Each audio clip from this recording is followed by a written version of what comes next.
Today, I'm going to tell you exactly what I think about the CanCooker.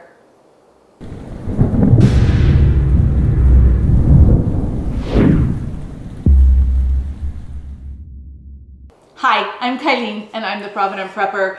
A couple of months ago, CanCooker reached out to us and asked us if we would be willing to review their product. And of course, I'm all about alternative cooking and all the fun gadgets and tools that go with it. So I was thrilled. CanCooker is a little bit different from most of the other products that are out on the market. I'm not sure I know of anything else that is quite like it. It's made out of aluminum, so it's lightweight. It has these little latches that hold the lid in place, and the lid has this little tiny hole here. And so it's not a pressure cooker, but it does cook a little bit faster because it retains the steam and the moisture, not completely, but it does a little bit. And it's lined with a non-stick coating, so it makes cleanup really easy. One of the things that I noticed about it because remember, I'm really into the food storage and emergency preparedness, so I need to make sure that I can cook my food storage using these products. This is the CanCooker, and this is the companion. So this one's a 2-quart, and this is 1 1/2 quarts. Now, this one has some black beans that we just finished cooking, because the recipe I'm going to show you has cooked black beans. But when you cook beans in the CanCooker, it kind of like spits out and boils over just a little bit in the top. So it's a little bit on the messy side, but it also cleans up really well. And the beans turned out really nice and soft. This is what happens when you put too much liquid in it. So one of the things that I really liked about this is that it also comes with this straining lid. So I can just put this lid on and attach it. In this recipe, these are black beans, right? And I need to drain them. But you could also do this with pasta. How nice to be able to just drain off that liquid and not worry about getting burnt. So it's just that easy. And the lid, the snapping part works really well. One of the only drawbacks that I found to the CanCooker is that because it's made out of aluminum, you can only cook it on medium to low heat. So you don't want to take this out to your propane burner and cook it on high. Now that's not a problem, you just have to remember to do that. One of the cool things is that I can cook it on my glass stove top or outside on my propane burner. I cannot use it on an open fire because that would cause damage to the pot.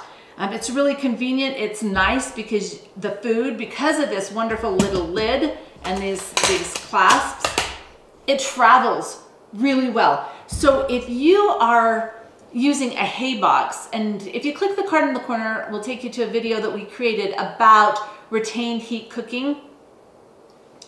But this is actually a really good candidate for that because you could bring the food up to a real good rolling boil, put the lid on, clamp it down, and you are going to have this little hole right here. And so you'll want to put something over the top of that. But then you can just put this in, put 4 inches of insulation on all sides. That means you can wrap it in, put it inside of a box with blankets or an ice chest with a bunch of towels, anything so that it retains that heat and it will finish cooking. It takes about 4 hours longer, or 4 times as long when you use the retained heat cooking, but it saves a lot of fuel. So that's the really cool thing about this, is that it very easily could transition and be used as a vessel for retained heat cooking. Okay, wait, pause. I have to show you this. So we're going to experiment with the CanCooker and using a hay box or a retained heat cooker or whatever you want to call it. We're going to do that really quick. So these are steel cut oats, which are wonderful. We have them in our food storage and we eat them all the time. But we have 1 cup of steel cut oats, 3 cups of water, because it's a 1 to 3 ratio, and then salt, cinnamon, and some chopped up apples. And I'm just going to stir this up. Put the lid on it.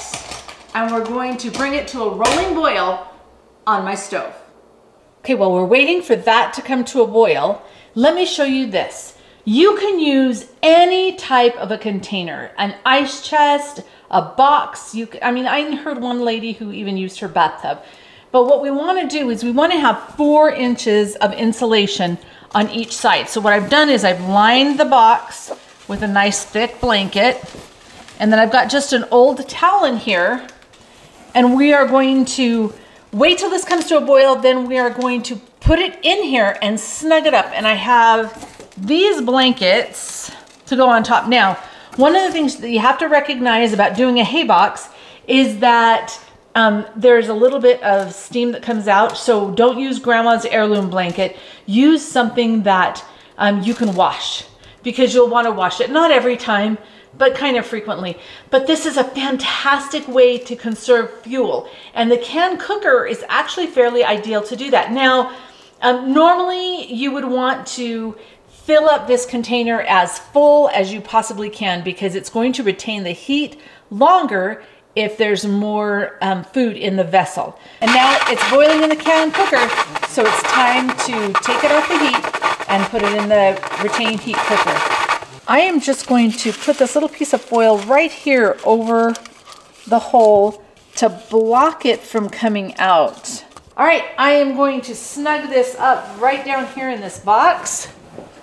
And see how it's nice and snugged in. We want at least 4 inches of insulation on each side. And I'm just gonna put this old towel over it. And then I'm adding blankets so that we have that 4 inches of insulation. Just gonna close up the top. And now it's all nestled in this box. And we're just gonna set it aside, and it's going to continue to cook. It'll take about 4 times as long as it would have, but it's gonna continue to cook. And when we pull it out of here, it'll still be hot and ready to eat. So we've had these steel cut oats cooking in this box for about 2 hours now. And so now we're going to take out all of this. And I can feel the blankets have been warmed a lot. It's still really hot, so I'm going to need a hot pad to get it out.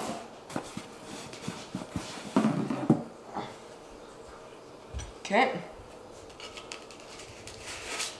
Put all this back here for now. Unlatch this.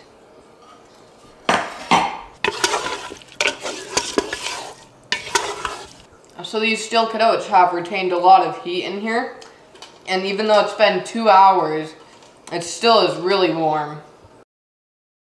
Now let's get busy and make our beans and rice. So the bean recipe that I'm using is a black bean recipe that is a Cafe Rio copycat recipe. So I have the black beans in here all nice and cooked, they're soft, and they're drained.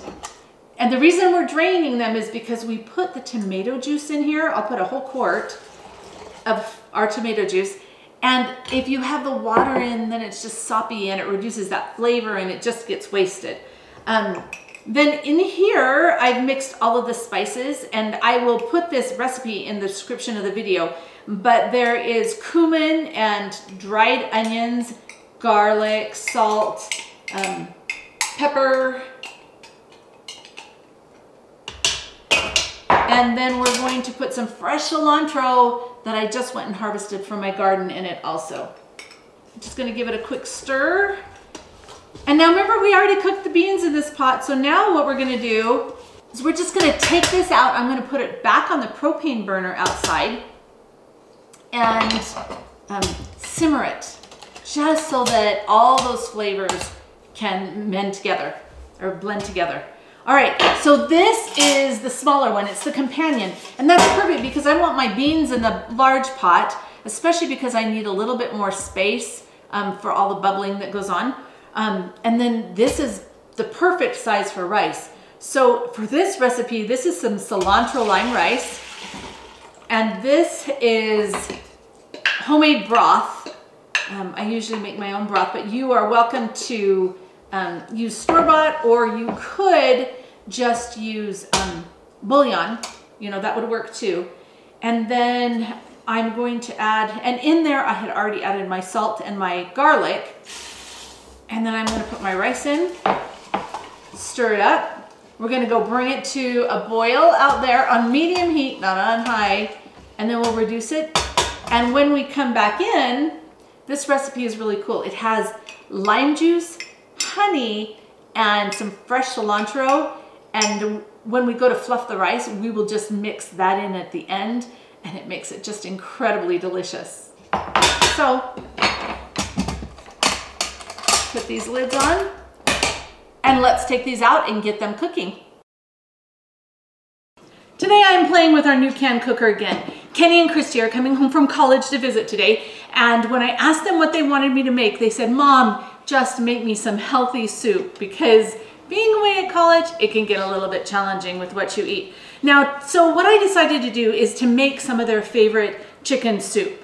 And we are going to use some of the freeze-dried rotisserie chicken in it, because I'm really excited to start using this. We've been freeze-drying it, and I know that it tastes really good right away, but now it's time to start using it in recipes and see how it goes. So for this recipe, the first thing we're gonna do is put some olive oil in the bottom of this pan and saute the vegetables, which consist of onions, celery, and peppers. And once we get those all nice and sauteed, we're going to add the broth and the spices. Oh, one of the other things I'm putting in here are our bottled carrots today. So that, we love our bottled carrots, and there's something about using that carrot broth in things that really help the flavor of the soup. And then instead of noodles, I love potato gnocchi, so we're gonna use some potato gnocchi. So pretty much we're gonna put all of the other ingredients in once those vegetables are sauteed. So with a CanCooker, once I get all that in there, I'm gonna put this lid on and clamp it down. Now I'm just gonna let this simmer for about 40 minutes, and then we'll add the spinach, let it cook for a few more minutes, and we'll be ready to eat.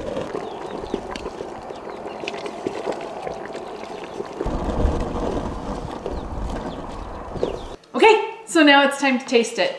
The CanCooker is really cool in the respect that this lid clamps down really nice and tight, and you can see, that's probably hot. We have this rim, right? This seal that goes around the edge that makes it so that it keeps all that steam in there really well. This actually looks really good. Now I'm a little bit anxious to see how the rotisserie chicken tastes in the soup, because I haven't done that one before. This is really good. It's very, very good. So the CanCooker, just one more way to make delicious food. And we're actually gonna keep trying and using it several different ways so we can tell you what we think. Yep. Okay, kids, time to eat. Ladies first. Excited. Food. It smells super good. It does smell good. This is really good.